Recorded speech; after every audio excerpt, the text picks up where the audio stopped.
Começa agora o podcast Agro e Prosa com o jornalista Divino Ronaldo. Esse podcast tem por objetivo falar do agronegócio de um jeito descontraído, fácil e descomplicado. Com vocês, Divino Ronaldo e o Agro e Prosa. O meu entrevistado de hoje é Devson Souza Peixoto, que é engenheiro agrônomo com doutorado em ciência do solo. E o tema da nossa entrevista será como identificar e manejar a compactação do solo.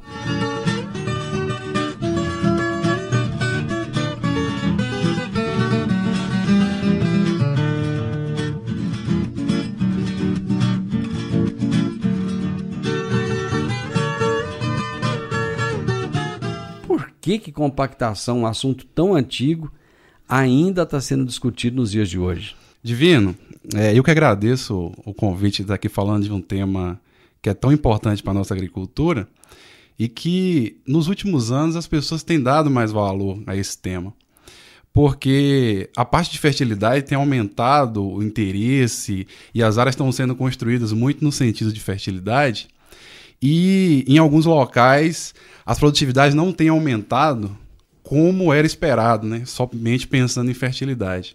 Então a turma começou a pensar mais que a parte de física de solo, que aí está incluída a compactação, pode estar sendo restritivo, né, para esses aumentos de produtividade, mesmo em áreas de fertilidade muito boa.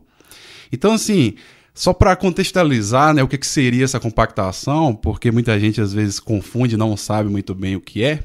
Compactação basicamente é um aumento de densidade do solo, ou seja, o solo se torna mais compacto, então eu tenho perda de porosidade. Consequentemente, eu tenho um aumento da resistência à penetração desse solo. Ele vai ficando duro, né? Exatamente. O solo fica mais duro, a raiz tem mais dificuldade de desenvolver. Tanto pela resistência mecânica que ela enfrenta, quanto pela baixa aeração. A raiz precisa respirar. Inclusive, se ela não respirar, ela não absorve água e não absorve nutrientes. Então, está tudo interligado. A parte de biologia, a parte de fertilidade e a parte de física do solo. Consequentemente, a compactação ela reduz produtividade. Tem trabalhos que indicam que essa redução pode chegar a 60% até 75% de redução de produtividade, a depender do seu nível de compactação que o seu solo está. Então, identificar e saber manejar é fundamental para a gente resolver esse problema. Se você for olhar o aumento de tamanho de máquinas ao longo dos anos, ela só tem aumentado. E por que isso tem acontecido? Porque a nossa agricultura está cada vez mais intensiva. Então a gente precisa plantar mais rápido, a gente precisa colher mais rápido, a gente precisa fazer nossas operações na fazenda cada vez mais rápido. Então precisa de máquinas maiores. E, além do tamanho da máquina, outro aspecto fundamental em termos de compactação é a umidade que essa máquina está trafegando nas minhas áreas. E, normalmente, a gente não tem condições de esperar o melhor momento em termos de umidade para entrar nas áreas. Não, peraí, eu preciso que você explique melhor essa questão da umidade aí. Ok. Quanto mais úmido o solo tiver, e eu passar com a máquina por esse solo, mais ele compacta. Então, se eu tenho um solo mais seco e eu trafego por ele vai compactar muito menos do que se eu passo num solo mais úmido. Mas aí a gente entra num problema, o Davidson, que é o seguinte, o produtor muitas vezes ele está com uma janela apertada, ele não pode ficar esperando muitas condições ideais. Exatamente. Por isso que a compactação está cada vez mais frequente. E aí o que a gente precisa fazer? É tirar a máquina do campo? Logicamente que não. Logicamente que não. Por isso que a gente precisa trabalhar tanto a parte de identificação para saber em qual nível de compactação eu estou. Porque a compactação ela se expressa em nível.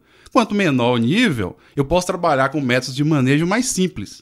Por exemplo, eu posso intensificar a minha área com o uso de uma planta de cobertura, fazer uma rotação e uma sucessão de culturas mais eficientes, pensando em uma descompactação biológica. Porque o uso de qualquer método mecânico para descompactar um solo, ele é temporário. Agora, o que realmente melhora fisicamente um solo para essa compactação retardar o máximo possível para voltar é a planta. São as raízes e a palhada que eu coloco nessa área. Por isso que o plantio direto é fundamental nesse aspecto. Muita gente pensa que, como eu não estou preparando o solo todo ano, é o que tem ocasionado aumentos de compactação. Porque dá a ideia que, à medida que as máquinas ficam passando ali o tempo todo, né, só vai compactar cada vez mais. Exato. Mas aí o que acontece? Se você prepara um solo, você torna ele mais susceptível a compactar. Eu te dou um exemplo. Você tem uma área que você não fez preparo e outra área que você fez gradagem, aração. Passa uma máquina, um trator, na área que você preparou e na área que você não preparou. Onde é que você vê mais fácil o rastro do trator? Eu acho que é no local que você preparou, né? Exatamente. Você desagregou o solo, você tornou ele mais susceptível a compactar. Então, assim, não é porque não está tendo preparo no plantio direto que é a causa da compactação. Normalmente, o que está acontecendo é o quê? É o manejo que está sendo feito, está conduzindo a área para ter um problema de compactação. E o que a gente precisa fazer? Identificar em qual nível de compactação as minhas áreas estão, para a partir daí eu pensar em qual manejo é que eu posso executar nessas áreas. Quando você fala qual nível de compactação, você quer dizer o quê? Profundidade? O que é exatamente? Nível de compactação. Por que é importante eu saber em qual nível de compactação? Porque a planta, as culturas de maneira geral, elas não respondem de forma linear à compactação. Ou seja, quanto mais compactado, partindo de um ponto zero, ela vai diminuindo, né, a produtividade. É uma parábola. Então, eu vou aumentando o meu nível de compactação e minha produtividade vai aumentando. Por incrível que pareça, se eu saio de uma condição de solo recém-preparado, vamos pensar essa situação. Eu saio de um solo recém-preparado, com nível de compactação baixo, porque eu preparei ele, desagreguei ele. A partir do momento que o trânsito das máquinas vão passando, minha produtividade vai aumentando até determinado ponto, que é o que a gente chama de ponto ótimo de compactação do solo. Porém, com meu manejo deficitário e a continuidade de passagem de máquina, aí eu chego num nível de compactação que a minha produtividade começa a reduzir. Então, o que é que eu tenho que identificar nas minhas áreas? Em qual nível que eu estou? Se eu tenho uma área recém-preparada, eu estou, logicamente, no nível de baixo. Quer dizer que eu vou ter que passar com um rolo lá e compactar essa área para chegar no ótimo? Não. Naturalmente, ela vai chegar nesse nível ótimo. Aí o que é que eu tenho que fazer? Identificar áreas que eu já passei desse ótimo e que eu já estou tendo redução de produtividade. Esse é o grande segredo. Avaliar em qual nível de compactação a minha gleba ou as glebas na minha propriedade elas estão. Como é que o produtor vai fazer isso? Olha, existem vários métodos para você fazer esse diagnóstico. Eu vou falar de um método que ele é prático, ele é um método muito prático, ele é um método barato comparado a outros métodos e é de conhecimento de praticamente todos os produtores e consultores, que é a resistência à penetração, a avaliação da resistência à penetração. Isso aí eu vou falar uma ferramenta que se utiliza para fazer isso, que é o penetrômetro. É uma ferramenta que é muito conhecida do produtor e do consultor. Na agricultura de precisão, né, pessoal? Tem, com certeza. Só que aí é que está o detalhe. Por que usar a resistência à penetração? Ela é tão conhecida há tanto tempo e mesmo assim a gente tem problema, né, em diagnosticar e saber em qual nível eu estou. Porque a ferramenta ela tem que ser usada da melhor maneira possível. Então você tem que usar ela da maneira correta. E eu passei basicamente meu doutorado inteiro melhorando essa ferramenta para eu conseguir fazer um diagnóstico cada vez mais assertivo. E o que é um diagnóstico mais assertivo? Eu indicar exatamente em qual nível está, para eu indicar para o produtor qual é o manejo correto para ele fazer e ele ganhar em produtividade. O que muda quando ele descobre em qual nível que está? O que muda? A depender do nível de compactação, ele simplesmente pode fazer um ajuste de manejo, pensando em diversificar mais suas culturas, ou rotacionar, ou colocar planta de cobertura, simplesmente. E o seu solo ele vai retornar à condição de ótimo, ou ele vai encontrar um novo ótimo. E isso acontece. Agora, se ele está num nível de compactação muito elevado, as próprias plantas têm dificuldade de se desenvolver. Então ela não vai desenvolver tão bem o sistema radicular a ponto de estruturar esse solo novamente e fazer com que ele volte a uma condição de ótimo. Então eu preciso dar uma força para ela. É a partir daí que a gente entra com os métodos mecânicos, que é simplesmente para dar um alívio estrutural, ou seja, dar um alívio naquela dureza, a planta conseguir desenvolver por aquela camada e a partir daí ele agregar esse solo novamente, estruturar ele novamente e voltar à condição de ótimo.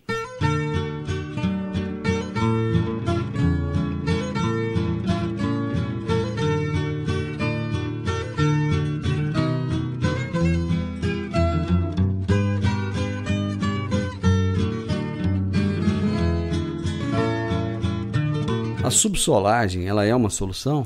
A subsolagem, antes de falar exatamente se ela é ou não, existe uma dúvida muito, muito forte no campo e que eu não quero deixar ela passar aqui nesse momento. Vamos lá. A turma tem muita dúvida do que é escarificação e o que é subsolagem. Eu acho que esse é um detalhe importante para a gente falar. Conceitualmente, o que é um escarificador? É um equipamento de haste que chega aí a aproximadamente 35 centímetros. Um subsolador é também um equipamento de haste que atinge profundidades maiores que 35 centímetros. Então, aí entra um conceito muito importante da identificação do nível. É saber qual é a profundidade, ou seja, qual é a camada que está mais restritiva. 3 coisas são fundamentais quando eu vou fazer um diagnóstico de compactação. 3 coisas. Isso pensando em usar a resistência à penetração como um indicador disso. Qual é a intensidade, ou seja, qual é o nível, qual é a camada mais restritiva e como é que ela está distribuída na área. Porque normalmente ela não está distribuída de forma uniforme na minha gleba. Tá. Aí eu posso economizar, se eu precisar fazer uma operação, eu posso economizar, porque ela pode estar localizada em determinados pontos. Pode ser que ele tenha um local com 30 centímetros, um local que ele vai estar com 70 centímetros. Qual que seria o nível ótimo de eu não ter compactação? Olha... Até que profundidade? O que acontece? Vamos pensar aqui em grãos, né? Vamos dar um foco aqui em grãos, que é a minha especialidade maior, é a parte de grãos. Olha, o que a gente tem buscado cada dia mais é construir perfil, né? É fazer com que a planta ela desenvolva o sistema radicular o mais profundo possível. Porque quanto mais desenvolver o sistema radicular, mais água para ela absorver, consequentemente mais nutrientes e menos ela sofre por estresse ambiental. Porém, a gente tem uma limitação em termos de equipamento, caso exista um problema muito profundo. Você tem um problema hoje a 1 metro, para a área de grãos é complicado você ter um equipamento que consiga fazer um processo de escarificação, consequentemente não vai ser, né? Vai ter que ser uma subsolagem, pelo próprio conceito que eu acabei de explicar. Mas o gasto energético que você tem, o tamanho de trator, e para chegar nessa profundidade, fica um pouco inviável pensando em grãos. A turma do eucalipto faz muito. Você tem solos aí que tem problema de resistência à penetração muito elevado em profundidade, a turma tem subsolado a 1,20 m. Mas é para uma cultura que vai ficar 7, 10 anos lá no campo. Ela é mais perene ali. É mais perene. Então, para a área de grãos, o que é que a gente tem recomendado? Se a profundidade chegar em torno de 40, 50 centímetros, hoje você tem equipamentos que dá para trabalhar nessa profundidade. 70, 80 já fica inviável e você até tem equipamento, mas não compensa você fazer um trabalho. Aí você tem que fazer o quê? Melhorar ao máximo essa profundidade que tem de 0 até a camada que você tem um problema. Então, basicamente é isso. O que você vai fazer em termos de manejo em profundidades maiores depende da sua capacidade operacional de trabalhar. Normalmente, abaixo de 50, 60, para fazer alguma coisa mecânica é muito complicado. Você tem que trabalhar somente na parte biológica. Colocar plantas que consigam chegar muito mais profundo e que tenha sistema radicular agressivo para passar dessas camadas. Geralmente, quando você fala muito mais profundo, você está falando de quê? Por exemplo, eu vou usar... Cita um exemplo de uma planta aí, poderia ser utilizada. Olha, a braquiária hoje é um exemplo. Tá. Ela vai trabalhar até que profundidade do solo? Olha, eu já vi áreas de perfil aberto de 2,5 metros e raiz de braquiária estão no ar. 2,5 metros. Porém, o que acontece? O sistema radicular da braquiária não é tão agressivo assim. Existem outras plantas que têm um sistema radicular ainda mais agressivo do que a braquiária. Quais, por exemplo? Por exemplo, o guandu é uma espécie que é muito utilizada também como planta de cobertura e que tem um sistema radicular extremamente agressivo, certo? Então, se for pensar em termos de outras plantas, o nabo forrageiro. O nabo forrageiro é uma espécie fantástica. Só que você tem que tomar cuidado, porque ela tem alguns problemas de ser hospedeira de algumas doenças, de algumas pragas. Cara, não dá para ter tudo no lugar só? Não dá. Então você tem que avaliar bem as plantas que você vai colocar na sua área, porque você também tem que pensar no manejo de pragas e doenças também. Então, assim, existem alternativas, e normalmente essas alternativas são locais. Muita gente já testou plantas em determinados locais. O Brasil é muito grande. Então, você tem que ter plantas que são adaptadas às suas condições para você estar utilizando. Eu quero voltar um temazinho aqui para ficar claro, porque muita gente tem questionado o uso do penetrômetro para avaliar a compactação. Então eu acho importante a gente deixar claro o porquê que a gente tem utilizado e de que forma a gente tem utilizado essa ferramenta. O principal fator que afeta a resistência à penetração não é nem a compactação do solo que ela está medindo, é a umidade que eu estou fazendo essa avaliação. Você concorda comigo, se o solo está mais úmido, a água é um lubrificante? Porque o penetrômetro tem uma haste metálica que está entrando no solo. Exatamente. Se está mais úmido, vai mais fácil. Isso. Se está mais seco, tem maior dificuldade. Então, a umidade que eu estou fazendo, ela é fundamental nesse processo. O que é o método convencional para você utilizar um penetrômetro? É você avaliar o solo, com o solo na capacidade de campo. Esse é um conceito que a gente tem na agronomia e na área de ciência do solo, que é o conceito de capacidade de campo. De maneira bem resumida, seria o quê? O solo ele satura com água, imagine uma chuva muito intensa que você percebe que o solo está totalmente cheio de água. Com o passar do tempo, a chuva cessou, esse solo começa a secar, ele começa a drenar. Quando essa drenagem desses poros maiores do solo ela acontece, que a depender da textura, a depender de vários fatores, a gente consegue estabelecer qual o tempo que isso acontece, você está na capacidade de campo. Ou seja, o excesso de água drenou, o solo entra na capacidade de campo. Só que, como eu falei, depende da textura, depende do tipo de solo, depende se o solo tem ou não variação entre camadas, ou seja, o solo é estratificado em termos de camada. Então tem gente que pega um penetrômetro, porque meu solo é argiloso, normalmente ele entra na capacidade de campo próximo de 3 dias após uma forte chuva. Ele vai lá 3 dias depois e faz. E achando que está na capacidade de campo sem realmente medir se está. E por que isso é um problema? Porque eu vou interpretar o meu resultado de resistência à penetração com base nessa umidade. Se eu tiver numa umidade mais seca, aquele número que eu interpreto não serve. E o número normalmente é 2 megapascal, é um valor de pressão no meu solo. Mas ele só serve se eu tiver avaliado na capacidade de campo. E normalmente você pergunta para quem faz esse tipo de avaliação em campo, a pessoa não sabe nem o que é capacidade de campo. Agora imagina se ele realmente está fazendo nessa condição. Então é um problema muito sério e que tem causado muitas críticas a esse método. Quem que deveria fazer esse trabalho então? Alguém especializado que entenda que umidade é fundamental para a gente estar avaliando resistência à penetração. Se eu não sei a umidade que eu estou fazendo, meu trabalho é totalmente inválido. Então, na minha tese, o que foi que eu fiz? Eu tentei melhorar isso para tornar mais prático e mais simples. E como é que eu desenvolvi de maneira bem sucinta aqui para vocês? Basicamente, a gente pode utilizar dentro da própria fazenda, dentro da própria propriedade, uma área de referência. É muito fácil eu encontrar dentro de qualquer propriedade uma área que produz muito bem e que eu vou lá, avalio e fisicamente ela está muito boa e eu uso ela como referência. Eu usando ela como referência, acabou essa questão de eu ter que avaliar na capacidade de campo. Posso avaliar até mais seco, que inclusive é melhor. O resultado sai muito melhor se você avalia um pouco mais seco do que a capacidade de campo. O que é que você faz? Você vai nessa área de referência, faz a avaliação nela. Você vai nas outras áreas que você está sob suspeita, no mesmo dia ou no máximo em 2 dias, e faz avaliações também com o penetrômetro. E você compara com a sua área de referência. Então pronto, não é mais o valor 2, não é o valor 2,5, o valor 3. É o valor que a sua área de referência tem. Se for 5, porque o solo está um pouco mais seco, né? Então pode dar um valor de 5. Esse seu 5 é a sua referência para as suas demais glebas. E é isso que a gente tem proposto. E é muito tranquilo fazer isso, ainda mais numa região como aqui, o centro-oeste do Brasil. É uma região que tem solos muito parecidos. Então, basicamente, eu consigo comparar praticamente minha fazenda inteira com uma única área de referência, porque a textura não muda muito e o solo não muda muito. E esse é um detalhe importante. Para você comparar, pelo menos a textura tem que ser similar. Textura, quando eu falo, é o quê? Teor de argila desse solo. Ele tem que ser similar da minha área de referência e das minhas demais áreas que eu estou comparando com essa referência. Agro e Prosa, falando do agronegócio de um jeito descontraído, fácil e descomplicado.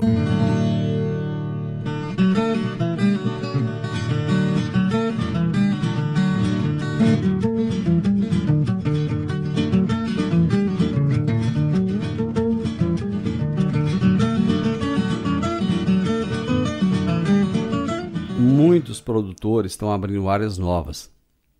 E como a terra está muito cara, às vezes ela acaba comprando uma terra que já foi utilizada, por exemplo, na pecuária durante anos e anos a fio. Quando eu falo comprar, não é só comprar, arrendar também, né? Porque arrendar também não está barato, não.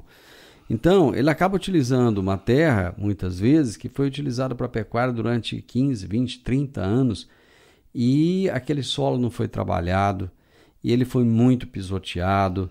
Enfim, eu acho que tem mais áreas assim do que áreas de cerrado, né? Áreas que não haviam sido abertas antes. E aí? Como trabalhar? Outra coisa, muita área de areia. Muita região com areia, né?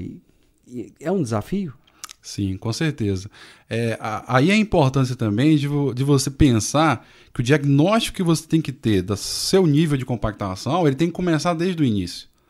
Desde que você arrendou ou comprou uma área e sabe que ali tinha alguma atividade agrícola, né? Tanto pecuária, uma atividade agropecuária, principalmente pensando em pastagem. O animal, no pisoteio dele, ele compacta as áreas. Inclusive, um dos fatores de compactação é o pisoteio animal. Então, se você está numa área que já tem um histórico de pastejo, com certeza você vai ter algum problema de compactação e você tem a oportunidade de corrigir no início. E outro detalhe, aí é a oportunidade que você tem também de construir a parte de fertilidade. Então você tem que aliar que você precisa incorporar um corretivo nessa área, aliar isso à parte física. Já que eu vou mexer nessa área para incorporar corretivo, porque a minha eficiência do meu corretivo aumenta muito quando eu consigo incorporar ele. Então eu já vou aproveitar e saber se eu tenho algum problema físico para também já utilizar algum método mecânico para melhorar isso. Então deixa eu ver se eu entendi. Tudo deveria, eu falo deveria porque nem sempre é assim. Tudo deveria começar com um bom histórico da área. Conhecer a área que você está arrendando ou que você está comprando. Saber o que foi plantado ou de que forma aquela área foi utilizada, né, ao longo dos anos. Depois, fazer uma boa análise de solo. É importante isso? Com certeza. A base para você começar é você ter uma análise de solo. E a base para você continuar é ir monitorando com análise de solo. Então, o início eu preciso, logicamente, de uma análise de solo e eu preciso monitorar ao longo do tempo também via análise de solo. Então, se eu estou pegando uma área, eu tenho que saber o que eu tenho ali. Para partir disso, eu pensar no meu manejo, no meu melhor manejo. Isso serve para fertilidade, isso serve para a área de biologia, isso serve para a área de física de solo, que é a área de compactação. E o que acontece? Existem algumas áreas que o solo, naturalmente, ele tem um problema.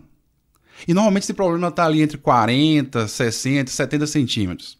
Depende, tem uma variação. Uhum. E isso é natural. E eu tenho uma oportunidade de identificar se eu estou nesse tipo de solo e já resolver o problema antes de eu ir lá e implantar o sistema plantio direto.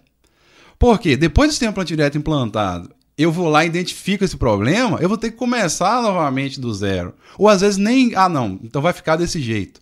E não é isso que a gente está pensando. A gente está pensando em uma agricultura cada vez mais sustentável, uma agricultura que seja cada vez também mais intensiva, porque realmente eu tenho a possibilidade de usar mais minha área e produzir mais.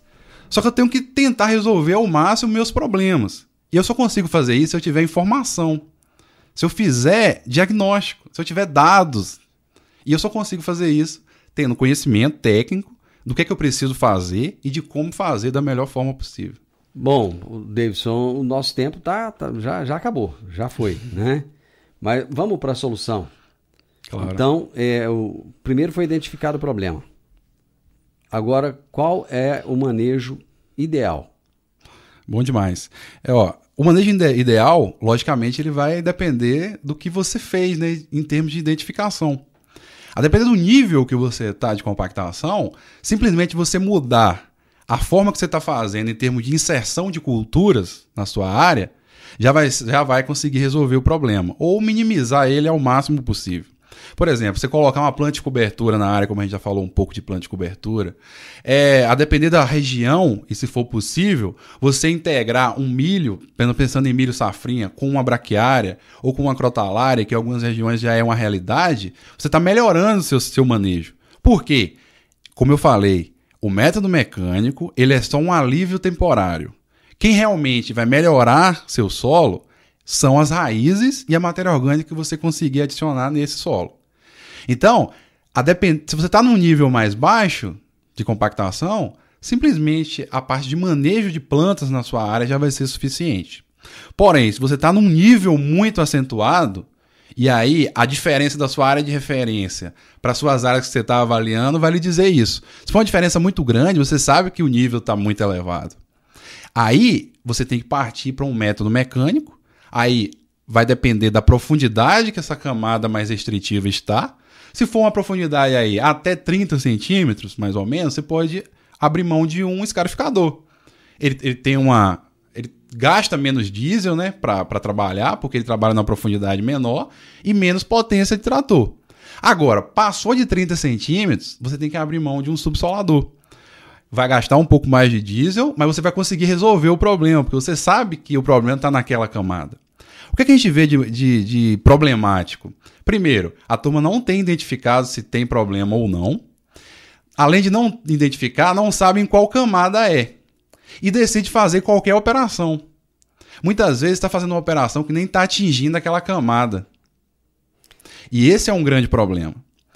E outro detalhe, se você não conseguir fazer a operação de subsolagem ou escarificação numa condição boa de umidade, que é aquela condição o quê? Como é que eu sei que a condição está boa de umidade para eu fazer uma operação? É que eu não formo muito torrão, ou seja, eu passo na área e eu apenas risco aquela área, mexendo o mínimo possível na superfície do solo, que é o que a gente quer numa área de plantio direto, por exemplo. Agora, eu também não posso fazer muito úmido, porque muito úmido, o que é que vai acontecer? É aquela velha faca quente na manteiga, ela só risca, e eu não quero que ela só risque, eu quero que ela risque e estronde um pouco esse solo em profundidade, mas que não gere torrão na superfície. E isso eu consigo identificar na área. Eu coloco o subsolador na área e começo a mexer. Aí eu consigo identificar se está formando torrão ou se ele está só riscando e se esse risco não é igual faca na manteiga. Então, é fundamental a identificação para eu escolher adequadamente meu manejo e depois eu fazer o manejo bem feito. Porque senão não adiantou nada o que a gente fez nesse processo. Se chega lá no final, na tomada de decisão, o preparo é inadequado ou a inserção de plantas de cobertura nas áreas é inadequado. E outro detalhe importante, toda vez que você fizer uma operação mecânica numa área, pensando aí uma subsolagem e escarificação, logo em seguida você tem que colocar planta para agregar novamente esse solo. Porque senão, lembra o que eu falei lá atrás? Solo preparado é mais susceptível a compactar. Então, e eu vou continuar entrando com máquina na minha área, não vou? Sim. Então, eu preparei aquele solo, mesmo que foi só riscando, mas ele está mais susceptível a compactar. Então, se eu não boto uma planta que agrega esse solo, coloca raiz em profundidade, coloca palha, coloca carbono na minha área, ele recompacta. Aí eu entro num ciclo vicioso de sempre ter que preparar. E isso não é economicamente viável, nem pensando ambientalmente, né? Então, não tem jeito de trabalhar dessa forma, ficar dependente de preparo. Meu amigo, o tempo nosso já estourou há muito tempo, muito obrigado. Você é do Reagro também, né? Sou do Reagro, faço parte da consultoria do Reagro Grãos. Muito legal. Davidson, muito obrigado e o programa está sempre à sua disposição, viu? Eu que agradeço, muito obrigado pela oportunidade. Você ouviu o podcast Agro e Prosa. Se gostou, compartilhe, recomende e nos siga nas diferentes plataformas de podcast.